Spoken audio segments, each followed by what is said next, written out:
Senhor, muito obrigado, Pai, por essa manhã. Nós só estamos reunidos aqui pela Tua misericórdia. Nós temos uma população de milhões de pessoas nesse momento na nossa cidade que estão em total estado de perdição. E nós, pela Tua graça, pela Tua misericórdia, sem qualquer mérito de nossa parte, o Senhor nos escolheu, nos deu o Espírito Santo e nos deu o privilégio de estar alimentando a nossa alma enquanto milhões alimentam a carne.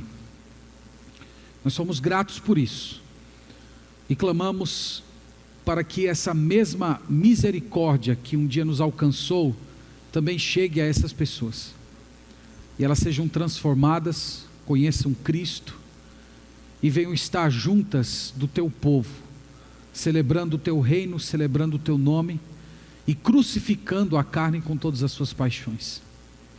Nós oramos também, Senhor, por esse instante que vamos abrir a Tua palavra.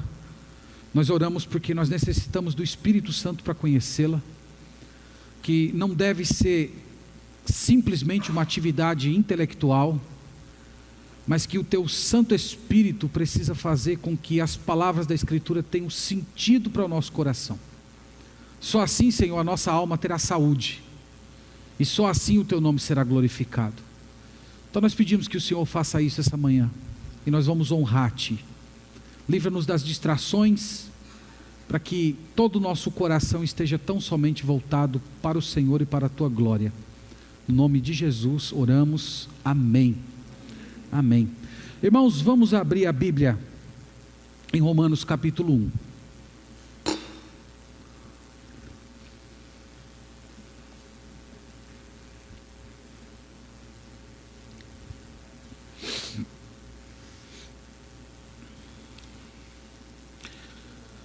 Nós vamos por alguns meses estudar essa epístola.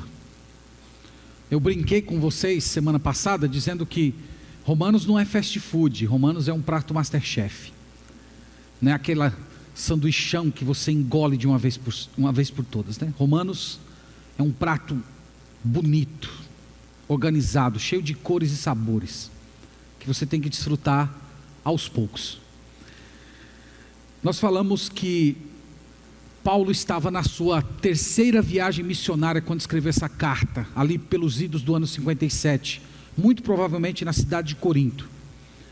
Ele tinha um alvo quando ele escreveu essa carta, ele queria ser missionário na Espanha. A Espanha era o último reduto do Império Romano, e ele acreditava que essa igreja era estratégica no seu plano, a própria posição da igreja era estratégica para ele chegar na Espanha.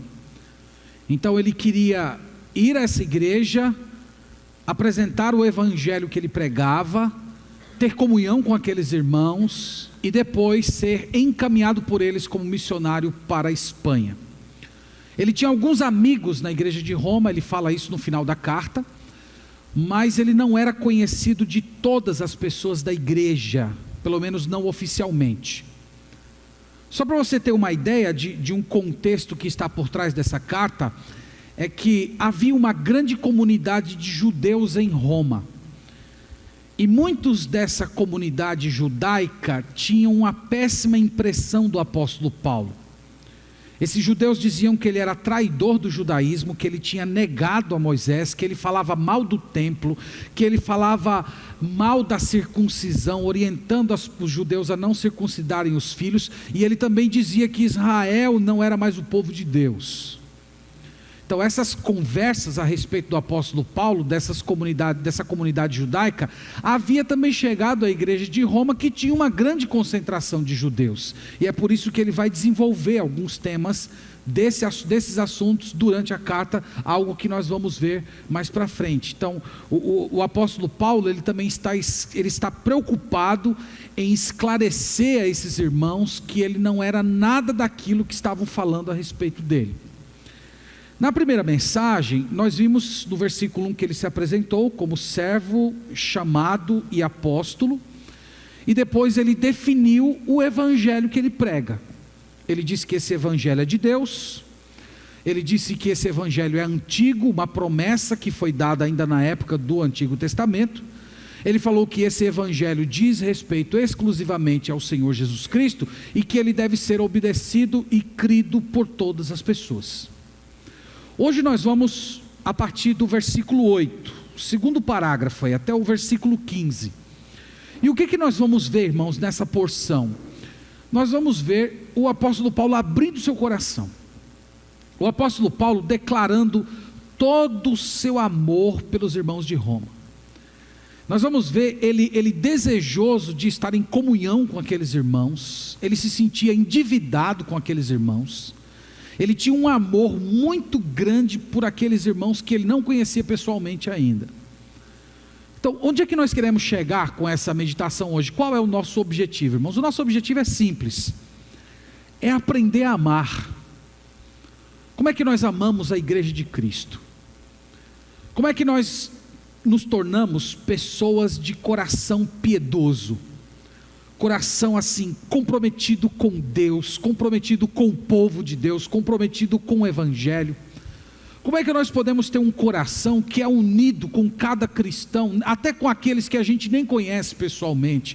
E como é que nós podemos amar essas pessoas? Como é que o amor se manifesta? Então, nós vamos tratar dessa questão hoje, levantando essa pergunta: como amar a igreja de Cristo? Eu quero dar 3 respostas, na verdade eu quero dar 3 palavrinhas, né? Só 3 palavrinhas, não é 3 palavrinhas só da musiquinha, mas são 3 palavrinhas que vão ajudar você a rememorar o modo como Deus quer que nós amemos o seu povo. Então, o primeiro deles é que o amor se manifesta na intercessão.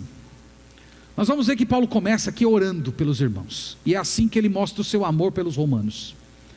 Verso 8 ele diz: primeiramente, dou graças a meu Deus mediante Jesus Cristo, no tocante a vós outros, porque em todo o mundo é proclamada a vossa fé.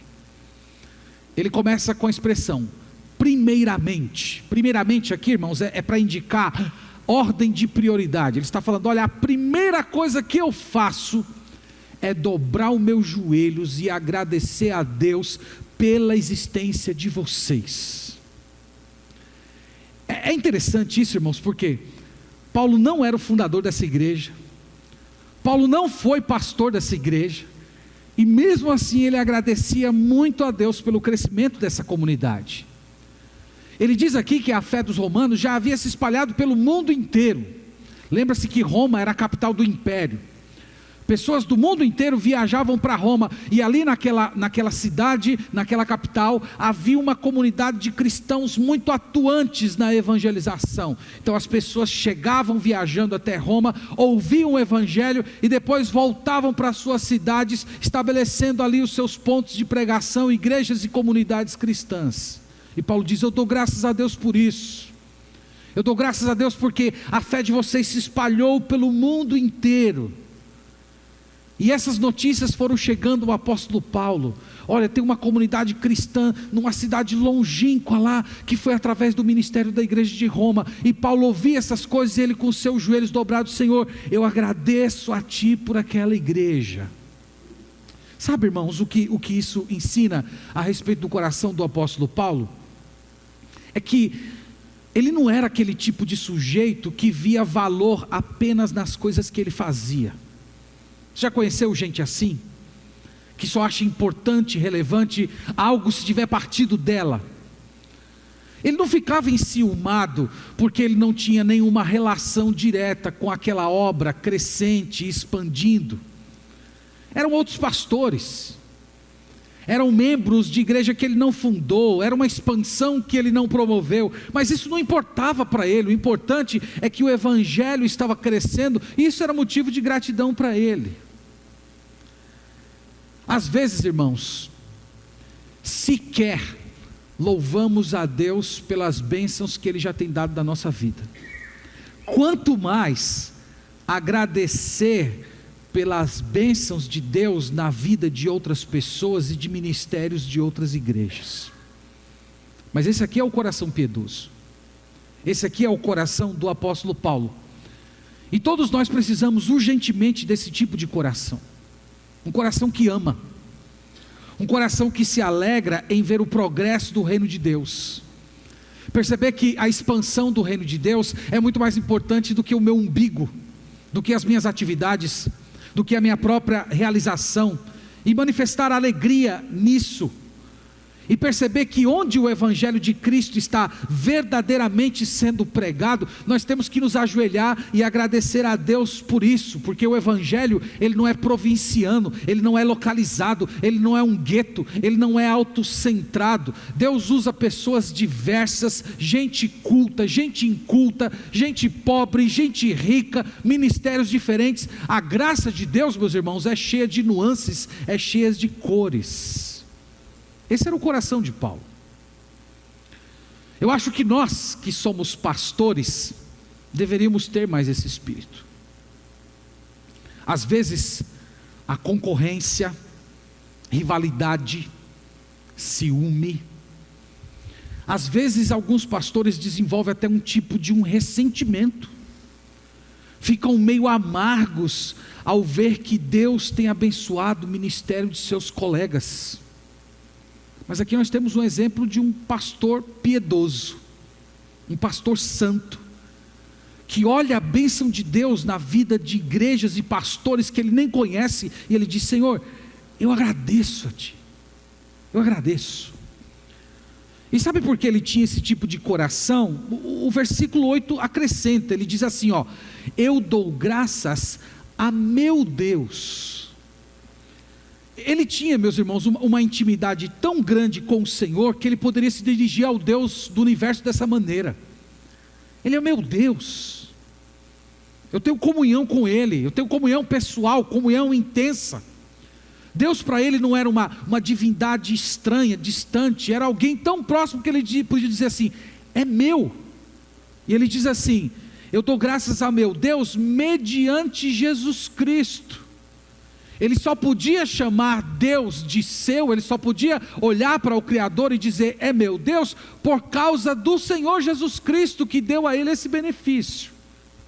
E tudo isso está conectado ao tipo de coração dele. Se eu fosse sintetizar esse versículo, eu diria assim: é como se ele estivesse dizendo da seguinte maneira: ter um coração cheio de amor, ter um coração em que você agradece a Deus pela prosperidade espiritual de outras pessoas, de outros ministérios, só nasce no coração daquelas pessoas que têm intimidade com Deus, que podem olhar para o Senhor e dizer: Ele é meu. E dizem isso através do Senhor Jesus Cristo. Então, ter essa comunhão próxima com Deus através do Senhor Jesus Cristo proporciona a gente um coração cheio de amor por gente que eu nem conheço, por gente que eu nunca nem apertei a mão. Eu não sei se você já teve essa sensação de você encontrar com alguém que crê no Senhor Jesus e você imediatamente ama aquela pessoa e você tem uma conexão com ela como se vocês se conhecessem há muito tempo. Paulo tinha essa ligação com Roma, e é por isso que ele era capaz de se desvencilhar de orgulho, de prepotência, de arrogância, desse espírito de ressentimento, porque a comunhão com Deus fazia com que ele se alegrasse com os ministérios que ele nunca edificou. É interessante, irmãos, que todo espírito de rivalidade cai por terra quando pessoas têm comunhão com Deus através do Senhor Jesus Cristo. Tem uma nota triste aqui no meio dessa história. A gente tem que parar e fazer essa nota triste. Paulo estava agradecendo porque a fé de Roma estava sendo proclamada em todo o mundo. Se o apóstolo Paulo estivesse vivo hoje entre nós e fosse escrever uma carta à igreja de Roma, ele não escreveria mais aos romanos, ele escreveria contra os romanos. Porque infelizmente essa igreja se desviou dos caminhos de Deus, deu origem a uma religião que se declara cristã, mas que não tem quase nenhum elemento cristão que está defendido por Paulo nessa carta. Essa é uma nota triste, essa é uma triste ironia quando a gente vê Romanos.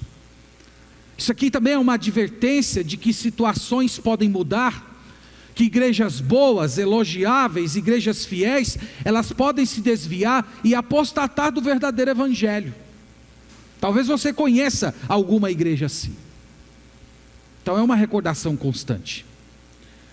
No verso 9, ele vai um pouco mais longe, na demonstração do seu amor pelos irmãos de Roma. Olha o que ele diz: porque Deus, a quem sirvo em meu espírito, no evangelho de seu Filho, é minha testemunha de como incessantemente faço menção de vós em todas as minhas orações.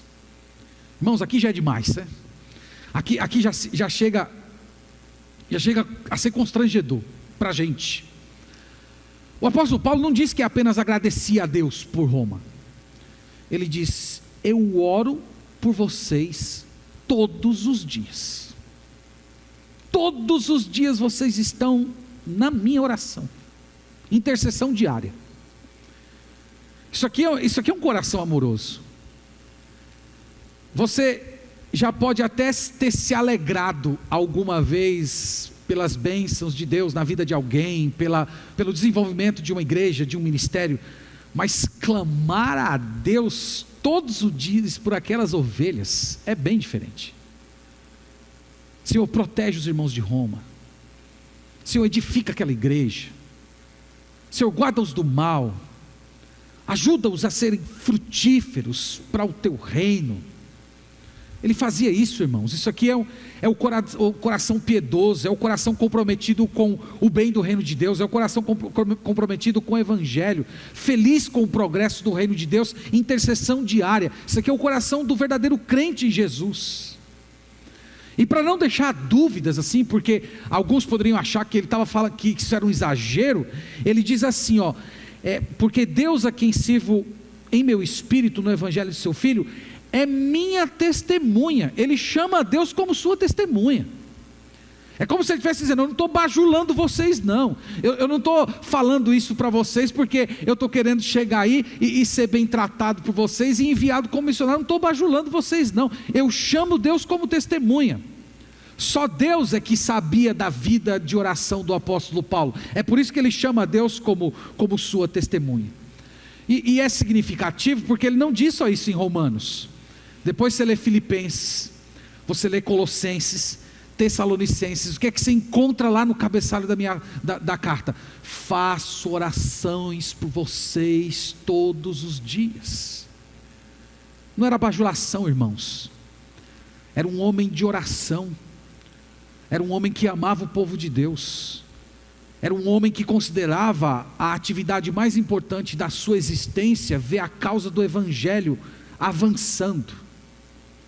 Ele diz ainda no verso 9, algo bem interessante. Ele diz assim: porque o Deus a quem sirvo em meu espírito. Essa palavra servir era uma palavra retirada do ofício sacerdotal. Então é como se ele estivesse dizendo assim: esse Deus a quem eu sirvo diariamente, esse Deus a quem eu ministro diariamente, só que ele diz assim, que ele ministra no espírito. E isso aqui é uma coisa muito importante, porque ele está falando que a essência da verdadeira fé cristã é interior. Na época do apóstolo Paulo, o judaísmo havia se tornado uma religião de obras, uma religião puramente exterior, em que as pessoas consideravam que um bom judeu só era aquela pessoa que cumpria aqueles rituais externos.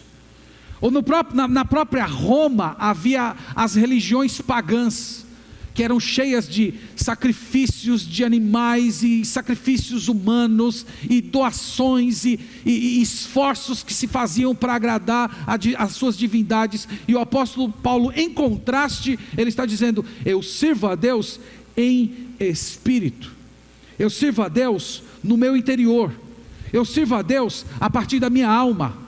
O meu serviço a Deus flui do meu coração. E, irmãos, isso é tão importante para todas as pessoas, porque atos externos, como você vir para a igreja, você doar o seu dinheiro, você cantar músicas, você receber ceia do Senhor, eles são importantes, mas eles não fazem de você um cristão verdadeiro por causa deles. É por isso que ele diz: eu sirvo no Espírito. Porque se qualquer ato externo que você faz de adoração a Deus, oração, seja lá o que for, não proceder do seu coração, não proceder de um coração que está no Evangelho do Senhor Jesus Cristo, não tem sentido nenhum. Só vai tornar você um fariseu, só vai tornar você uma pessoa ainda mais endurecida e vai agravar a sua condenação o dia que você comparecer diante do Senhor. É por isso que ele diz: todo serviço, toda atividade é a partir do Espírito, é a partir do interior, é a partir da alma, mediada pelo Evangelho do Senhor Jesus Cristo. Não é religiosidade, não são obras, não são moralidade.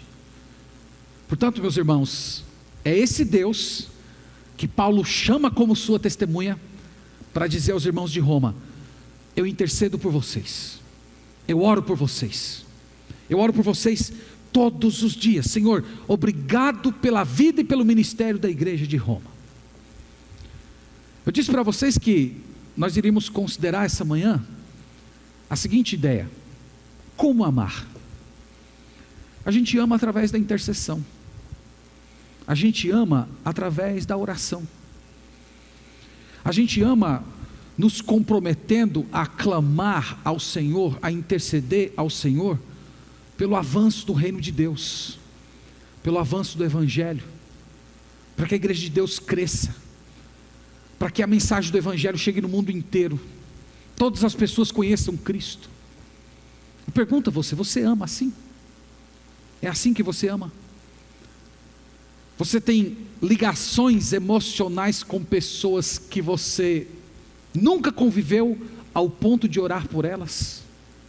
O Evangelho faz isso com a gente, fez isso no coração do grande apóstolo Paulo. Portanto, o amor se manifesta em intercessão. Segundo lugar, o amor se manifesta na comunhão. Vamos olhar o verso 10.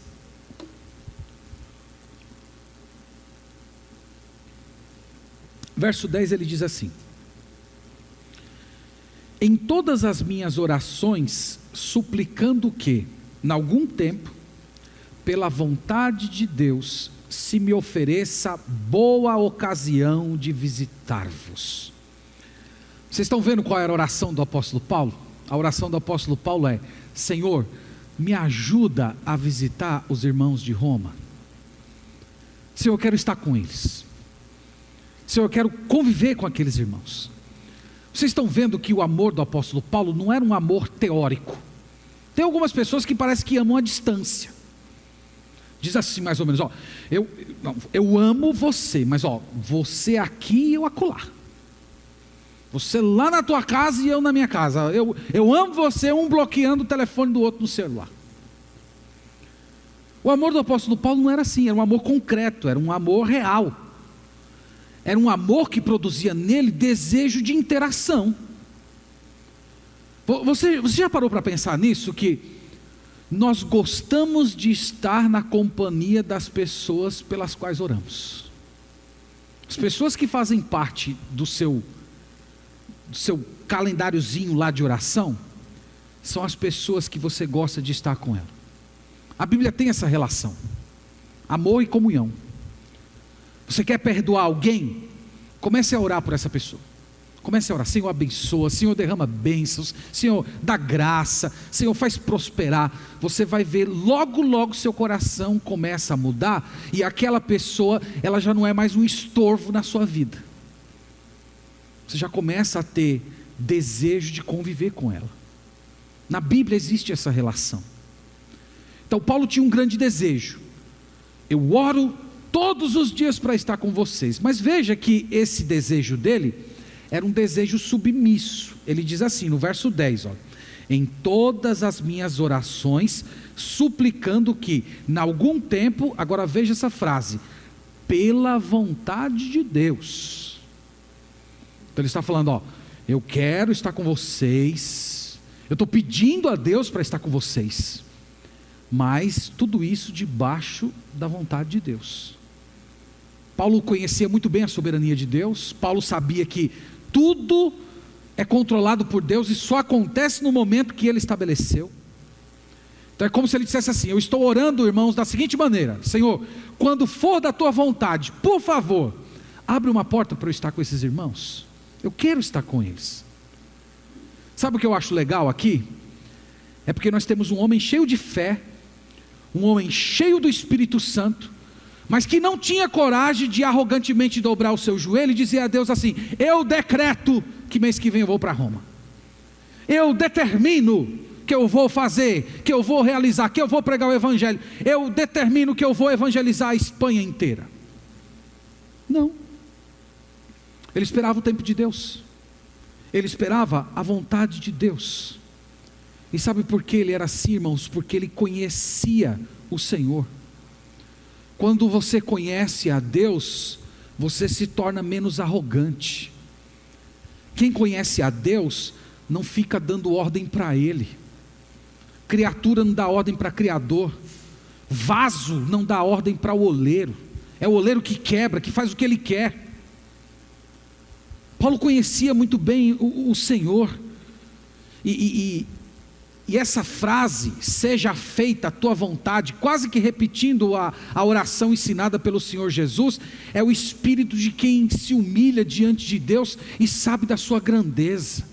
Deus é eterno, eu não sou. Deus é perfeito, eu não sou. Deus conhece todas as coisas, eu não conheço. E que se um dia a minha vontade chocar com a vontade de Deus, adivinha qual a vontade vai prevalecer? Adivinha? Paulo diz: eu estou orando, mas eu estou esperando em Deus. E sabe o que é interessante, irmãos? É que o restante da história bíblica mostra que de fato os planos de Paulo não aconteceram como ele planejou. Eu disse para vocês que ele muito provavelmente estava em Corinto. O plano dele era ir para Jerusalém. Chegar em Jerusalém, ele ia levar uma oferta das igrejas de Corinto que tinham feito para os pobres de Jerusalém. Depois ele ia viajar para Roma, permanecer um tempo em Roma e depois ir para a Espanha. Esse era o plano dele. Qual foi a história? Você pode ver isso depois no livro de Atos. Ele viajou para Jerusalém. Quando ele chegou em Jerusalém, ele foi preso. E ele só foi chegar em Roma 2 anos depois do seu aprisionamento. E ele chegou como preso político. E por volta do ano 67, o imperador Nero mandou decapitá-lo na Via Ápia. Ele não cumpriu aquilo que ele planejava. Nós devemos, irmãos, fazer planos, mas com humildade, submissão ao Senhor. Eu quero muito, Senhor, mas seja feita a tua vontade. Quero muito que isso aconteça na minha vida, mas seja feita a tua vontade. Então ele tem desejo de comunhão, mas ele está submisso ao Senhor. No verso 11, ele especifica como é que seria essa comunhão com os romanos. Não é a comunhão de ir jogar bola juntos, comer churrasco, assistir Netflix. Estou falando que isso é pecado, né? Mas ele está especificando aqui qual era a comunhão que ele queria com aqueles irmãos, no verso 11. Porque muito desejo ver-vos, a fim de repartir convosco algum dom espiritual, para que sejais confirmados. Ele está dizendo: eu quero muito estar com vocês, e eu quero dividir com vocês o dom que Deus me deu. O dom que o apóstolo Paulo havia recebido do Senhor era o dom de ser um mestre da palavra.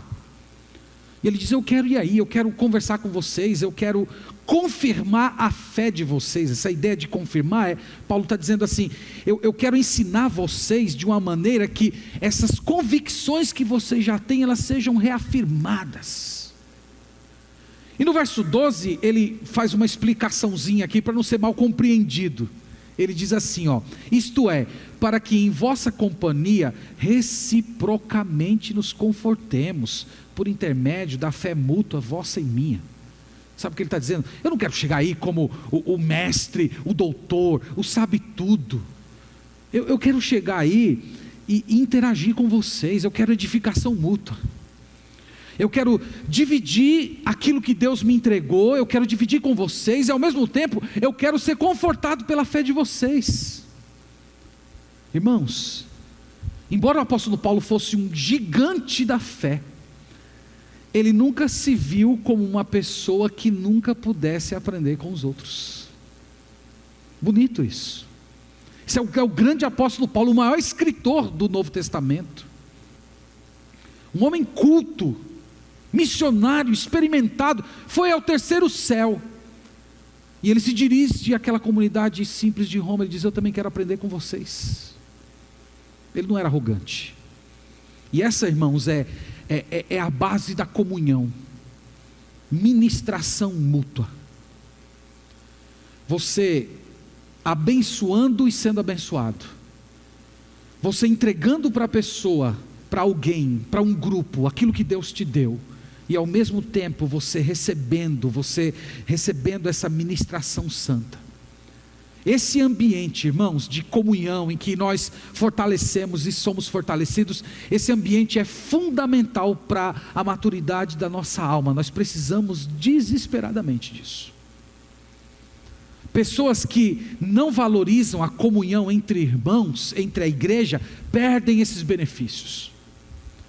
Quando nós aqui desse púlpito, muitas vezes insistimos e até reclamamos que os irmãos devem amar a igreja, valorizar a igreja, estar presente na igreja, não é simplesmente para ter bancos cheios e a caixa da oferta cheia de dinheiro, é porque nós precisamos da comunhão dos santos. Não tem como você ser um cristão sem estar unido à igreja e ao corpo de Cristo. A igreja é um ambiente de edificação mútua, é o lugar do exercício dos dons. E não tem como você fazer isso em casa, ouvindo uma pregação na internet. Você precisa disso. Você precisa de grupo, você precisa ter conversação santa. Você pode durante a semana se encontrar com irmãos e irmãs para orar, ler a Bíblia, ter comunhão, compartilhar, se fortalecer, se estimular às boas obras. Lembrando que certas dimensões da vida cristã e da espiritualidade só podem ser experimentados dentro de uma igreja, no meio do povo de Deus. Esse é o desejo de Paulo. No verso 13, ele acrescenta mais um fato sobre comunhão. Veja o que ele diz: porque não quero, irmãos, que ignoreis que muitas vezes me propus ter convosco, no que tenho sido até agora impedido, para conseguir entre vós algum fruto, como também entre os outros gentios. Ele diz: irmãos, eu quero muito, já tenho desejado muito estar com vocês, mas eu tenho sido impedido. Lembra que ele vinha de muitas viagens, fundando igrejas, e ele fundava uma igreja e viajava para outra cidade para fundar outra igreja, e a igreja primeira que ele fundou já começava a dar problema, aí ele tinha que ir atrás de resolver, escrever para as pessoas, mandar Timóteo e outras pessoas, eleger pastores, era muito trabalho. Esse homem, ele tinha uma vida agitadíssima em torno do evangelho, e por causa dessas questões ele vinha protelando: olha, eu tenho vontade, mas eu tenho sido impedido de estar com vocês, mas eu quero estar aí, para gerar algum fruto em vocês, e fruto nos outros gentios. A vida dele, irmãos, era dedicada para ver o fruto do evangelho crescer. E ele diz: eu quero experimentar isso aí, convivendo com vocês em Roma, mas com os outros gentios também. E quem sabe aqui ele não está fazendo uma referência aos espanhóis, que ele planejava evangelizar em breve. Meus irmãos, eu acho que ficou muito claro esse ponto. Como nós amamos a igreja de Cristo? Como é que o amor se manifesta? O amor se manifesta na comunhão. O amor se manifesta na edificação mútua. O amor se manifesta nessa necessidade que nasce no seu coração de estar perto, de conviver com o povo de Deus, de doar dos seus dons ao mesmo tempo em que você recebe. Você ama desse jeito? Esse é o seu desejo? Seu coração vibra por isso? Vou para a igreja ver meus irmãos. Como é bom estar com o povo de Deus. Um dos privilégios de estar no ministério é esse. Algumas viagens que o Senhor nos proporciona, e você chega numa comunidade de gente que você nunca viu, e basta 2, 3 minutos de conversa, todo mundo se ama. Como é bom, e todo mundo está feliz, alegre, aquela alegria do Espírito mesmo. E Paulo tem esse sentimento, irmãos, pelos irmãos de Roma, e esse sentimento tem que estar presente na nossa igreja. Então nós falamos que amamos através da intercessão, amamos através da comunhão, e por último, em terceiro lugar, nós amamos através do senso de obrigação.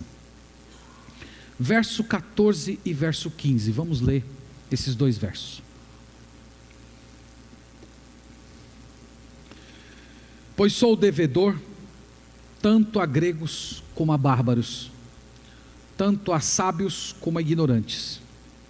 Por isso, quanto está em mim, estou pronto a anunciar o evangelho também a vós outros em Roma. Senso de obrigação. Um senso de obrigação em que você se sente devedor. Ele usa essa linguagem. Eu devo isso a vocês, eu tenho uma dívida. Tem muita gente que acha que amor e dever são excludentes, que quando você ama, você não tem dever, e que se você tem dever, o dever mata o amor. Isso é uma grande tolice. Nas Escrituras as duas coisas concordam perfeitamente. Nós mantemos os nossos laços de fidelidade no casamento, tanto por amor quanto por dever. E se o amor der uma enfraquecida, está lá o dever mantendo a sua força para alimentar o amor e ajudar o amor a crescer novamente. As duas coisas andam juntas. Agora a pergunta aqui, irmãos, é: por que Paulo se sentia devedor? Gente que ele nunca viu, igreja que ele não fundou, por que ele se sentia devedor? Lembre-se, irmãos, ele se sentia devedor porque ele foi salvo pela graça de Deus. Ele era um fariseu arrogante, cheio de ódio contra Cristo e contra os discípulos de Cristo. Ele doou uma parte da sua vida inteira com o propósito de extirpar a fé cristã. Ele matou cristãos. E um dia, a graça de Deus, através da presença do Senhor Jesus Cristo glorificado no caminho de Damasco, derrubou ele do cavalo. E ele, que foi um assassino de cristãos, um perseguidor da igreja de Deus, foi salvo, foi perdoado completamente, e mais do que isso, foi transformado num evangelista, num apóstolo dos gentios. E o que ele merecia? Ele merecia a morte, ele merecia o ódio dos cristãos, mas agora o povo de Deus o ama. O Senhor Jesus o amou antes que ele amasse Jesus.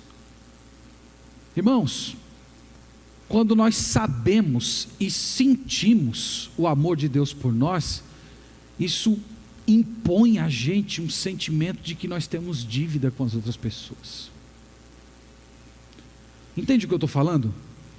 Eu não estou falando só de você saber, porque se eu perguntasse aqui a todos vocês, quem sabe que Deus o ama? Eu sei, Deus amou ao mundo, João 3,16. Estou falando isso.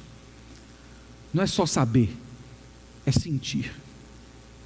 Você sente o amor de Deus, e quando você sente, isso cria em você um santo constrangimento, uma obrigação de alma, em que você se compromete, e você vai viver empenhado para que as pessoas recebam a graça de Deus também. Tem uma passagem que eu me lembrei quando estava considerando esse texto essa semana, no Antigo Testamento. Queria levar vocês lá. Deixa marcado aí o Romanos, que a gente vai voltar. 2 Reis, capítulo 7. Eu acho que esse capítulo aqui, ele traduz bem o que eu estou tentando lhes dizer. 2 Reis, capítulo 7. Veja aqui o que é um santo constrangimento.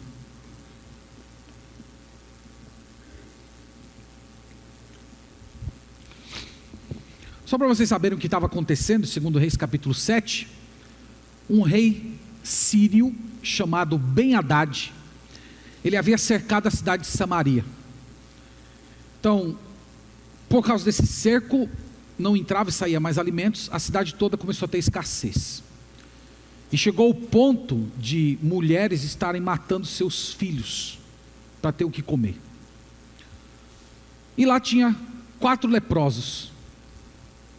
Irmãos, o leproso já era um sujeito muito estigmatizado, ele não podia nem conviver socialmente com as outras pessoas. Então, além de estar numa cidade sem recursos, carestia, eles ainda eram leprosos. E esses 4 leprosos tomaram a seguinte decisão: vamos fazer o seguinte, nós vamos morrer de fome, vamos morrer pela lepra. Vamos pelo menos arriscar, indo lá no acampamento dos sírios. E quem sabe lá pelo menos a gente ganha um prato de comida, e a gente pode ficar com a nossa lepra, mas pelo menos de bucho cheio. E esses homens viajaram para lá. Quando eles chegaram, na noite anterior, Deus havia feito um tumulto no acampamento dos sírios, e os sírios haviam ido embora, pensado que Israel tinha formado uma aliança com vários povos para atacar, mas na verdade foi o Senhor. E eles foram embora e deixaram tudo: ouro, prata, riqueza e comida. E esses homens chegam lá no acampamento, enchem a barriga de comida, pegam tanto de ouro, de prata, de roupas e levam. E eles percebem: ainda tem muito, a gente não dá conta de comer essa comida toda e de ter todos esses bens. Aí no capítulo 7, versículo 9, olha só o que eles dizem. Então disseram uns para os outros: não fazemos bem, este dia é dia de boas novas, e nós nos calamos. E se esperarmos até a luz da manhã, seremos tidos por culpados. Agora, pois, vamos e anunciemos a casa do rei. Então vocês estão vendo? Eles estão dizendo: é dia de festa, é dia de boas novas, é dia de evangelho, é dia de boa notícia. Nós não podemos ficar calados, é impossível. Nós temos uma obrigação, nós temos que ir lá avisar. Tem uma cidade inteira passando fome atrás da gente. Irmãos, eles se sentiam devedores, eles receberam de graça, eles se sentiam egoístas caso se calassem. É o que Paulo está dizendo aos romanos: eu recebi de graça, eu recebi um banquete do céu, eu não merecia, eu só merecia a morte, a indignação de Deus e o repúdio dos cristãos. Deus me deu um banquete, por isso que ele diz: eu sou devedor, e eu devo a todo mundo. Quando ele fala assim, gregos e bárbaros, é para dizer: eu devo àquelas camadas cultas da sociedade que eram os gregos, e eu devo também àqueles que eram considerados ignorantes, os bárbaros. Eu devo a todo mundo, eu tenho uma dívida, eu tive um banquete, eu quero dividir esse banquete. E é por isso que ele termina no versículo 15 do primeiro capítulo, dizendo estas palavras tão belas: por isso, quanto em mim, estou pronto a anunciar o evangelho também a vós outros em Roma. Eu estou pronto. Vocês estão vendo, irmãos, o que o amor produz em nós? O amor produz senso de dívida, o amor produz senso de obrigação, o amor produz uma santa devoção, uma doação de tempo, de talento, para você dedicar-se a ver o evangelho de Cristo chegando às pessoas. Então, meus irmãos, vamos para algumas lições finais, terminando aqui a nossa exposição. Depois nós vamos orar. Nós já falamos tanta coisa, né? Mas o que demais poderíamos dizer a critério de conclusão? Primeira coisa, irmãos, que chama muito a atenção aqui é o poder maravilhoso e transformador do evangelho. Porque o homem que está abrindo o coração aqui, dizendo: oro por vocês todos os dias, quero estar aí com vocês, compartilhando, recebendo, doando, eu tenho uma dívida, eu tenho que falar de Cristo para todo mundo. Irmãos, quem está falando isso é Saulo de Tarso, um homem outrora arrogante, perseguidor, assassino de cristãos. Como o evangelho transforma. Creia nisso essa manhã. Talvez você tenha uma pessoa pela qual você tenha orado há muito tempo, Tem alguém que você anseia, gente de coração duro, que às vezes mostra até oposição ao Evangelho, zomba de Jesus. Aqui, irmãos, olha, o Evangelho quebranta.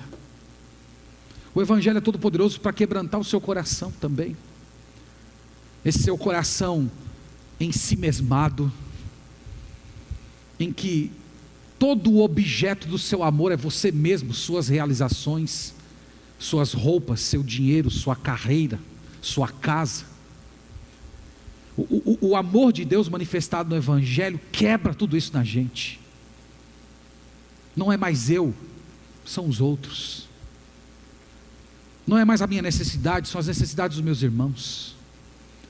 Não é mais o meu bem, é o bem dos irmãos. Aliás, o meu bem é ver o bem dos irmãos. A minha felicidade é ver a felicidade do povo de Deus. O Evangelho, irmãos, faz isso.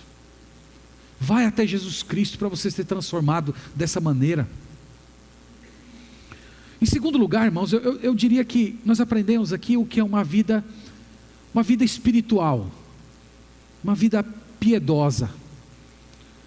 Uma vida piedosa e espiritual é uma vida em que você é comprometido com o Evangelho.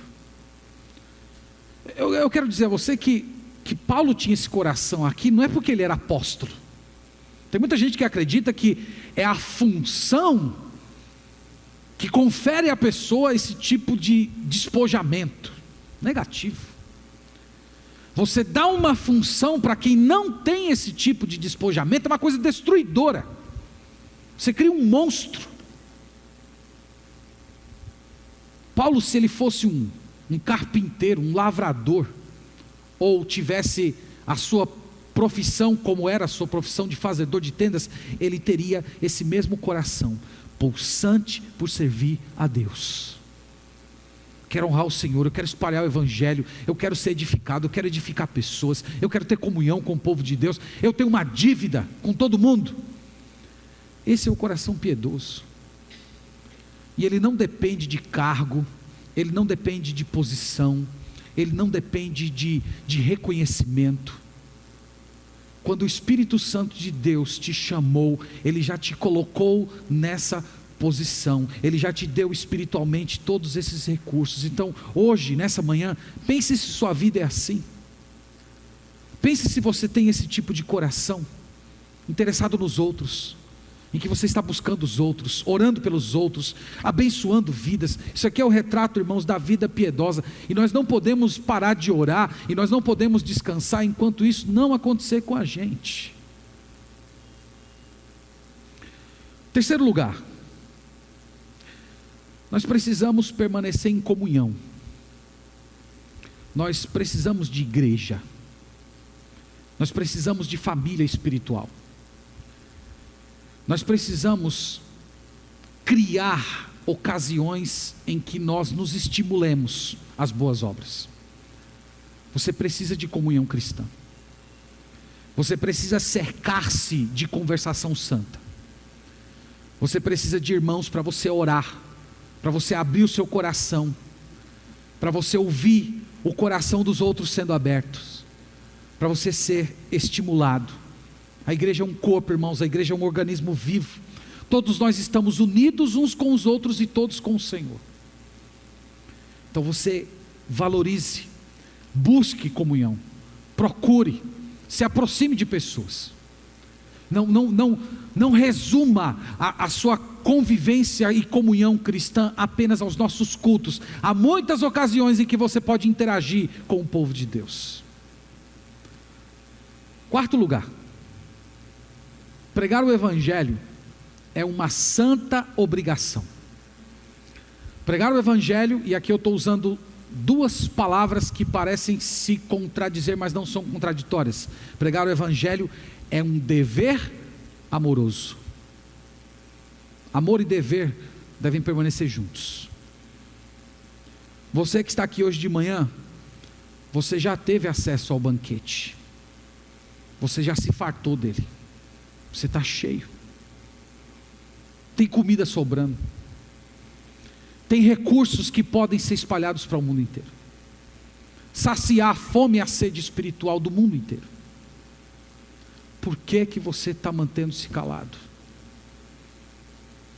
Porque no dia da festa, no dia de boas novas, você tem se fechado. Você não tem falado de Jesus. Você precisa explicar o Evangelho. O Evangelho é simples. Você pode convidar a pessoa para vir para a igreja, você pode indicar uma pregação, você pode dar um folheto, você pode dar uma Bíblia, mas hoje, no nome de Jesus, tome para si isso como sendo um encargo. É meu dever. E não é um dever pesado, é um dever que eu vou fazer por amor. Porque Deus me deu essa comida já, eu já me alimentei dela. E eu termino, irmãos, lembrando vocês que nós devemos fazer planos, como diz o autor de Provérbios, mas a resposta final é de quem? É de Deus. Paulo desejou, Paulo orou para ir para Roma, mas não foi do seu jeito, não foi dos seus planos. Mas você sabia que no final das contas o plano de Deus foi melhor? Enquanto ele estava preso, ele escreveu Efésios, Colossenses, Filipenses, Filemão. Paulo não chegou à Espanha, mas ele está na Espanha ainda hoje. O plano de Deus foi melhor. Nós não conheceríamos essas cartas se o apóstolo Paulo não tivesse permanecido preso. O plano de Deus, irmãos, é melhor. Ele fez muito mais pela igreja preso do que teria feito caso estivesse solto. Você consegue imaginar quantos milhões de pessoas? As minhas primeiras atividades de pregador do Evangelho começaram na carta de Paulo aos Filipenses. Quantas pessoas creram em Jesus? Quantas pessoas amadureceram na fé? Quantos milhões têm sido edificados por causa dessas cartas? Deus é soberano, irmãos. Deus reina. Quando Deus diz não, é porque Ele tem algo melhor, superior. E nós, como povo de Deus, que acreditamos no Senhor, que temos o Criador do universo como sendo o nosso Deus, nós podemos crer nele, nós podemos descansar nele. E quando nós tivermos planos e orarmos e desejarmos e não acontecer do jeito que a gente quis, nós ainda podemos dobrar o nosso joelho e dizer: Senhor, eu te agradeço porque o Senhor está me conduzindo para aquilo que é melhor e superior, e eu creio em ti. Então que Deus, irmãos, esta manhã nos abençoe e que Ele nos conceda um coração cheio de amor, manifestado em intercessão, comunhão e santa obrigação, para a glória dEle, para o bem da sua igreja. Amém. Vamos orar ao Senhor e vamos pedir isso.